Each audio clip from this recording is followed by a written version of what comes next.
Kipper's Birthday by Mick Inkpen. Kipper's birthday. It was the day before Kipper's birthday. He was busy with his paints, making party invitations. In large letters he painted, "Please come to my birthday party tomorrow at 12 o'clock. Don't be late." He hung them up to dry and set about making a cake.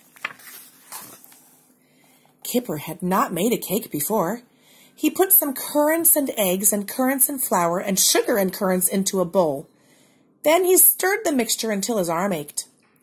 Next he added some cherries and stirred it once more. Then he rolled it with a rolling pin and looked at what he had made. "I have made a flat thing," he said.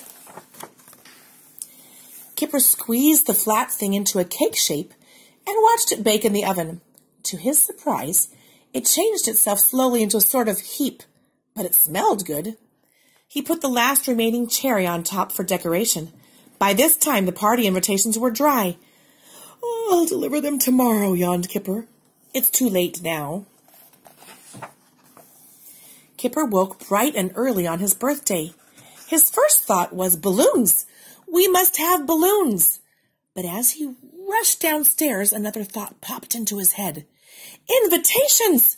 Kipper ran all the way to his best friend's house and stuffed the invitations into Tiger's hand.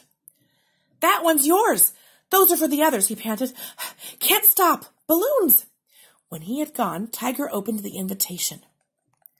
"Please come to my birthday party tomorrow at 12 o'clock. Don't be late."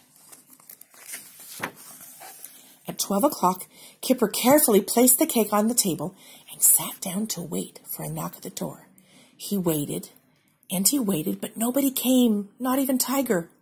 The cake smelled good, and Kipper began to feel hungry. At 1 o'clock, he ate the cherry from the top. 2 o'clock passed. Still nobody came. Kipper pulled off a large piece of cake and broke it open to see if there was a cherry inside. There were 2. He ate them both and began to feel better. By 5 o'clock, there were no more cherries to be found. Kipper stretched out on the table, feeling very full and very sleepy. Kipper slept through the evening and into the night. He dreamt he was climbing a mountain made of cake and dodging great cake boulders as they crashed towards him. Even when the sun streamed through the window the next morning, he did not awake, but snored peacefully until noon, when he was woken by a knock at the door. His friends had come. "Happy birthday, Kipper," said Jake. "Happy birthday, Kipper," said Holly. "And many returns," said Tiger.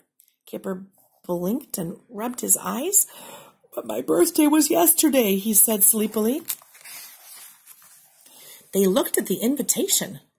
"Please come to my birthday party tomorrow at 12 o'clock. Don't be late." Kipper looked puzzled.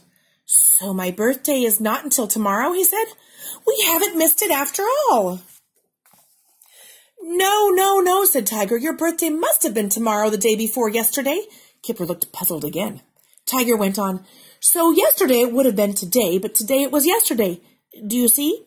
Kipper did not see. His brain was beginning to ache, so he said, "Cake, anyone?" And then he remembered that he had eaten it all. "Never mind," said Tiger. "Why don't you open your presents?" The presents seemed a bit odd. The first was a napkin from Jake. The second was some candles from Holly. "Very useful," said Kipper, trying not to look disappointed. But the third was the most useful of all. It was a cake.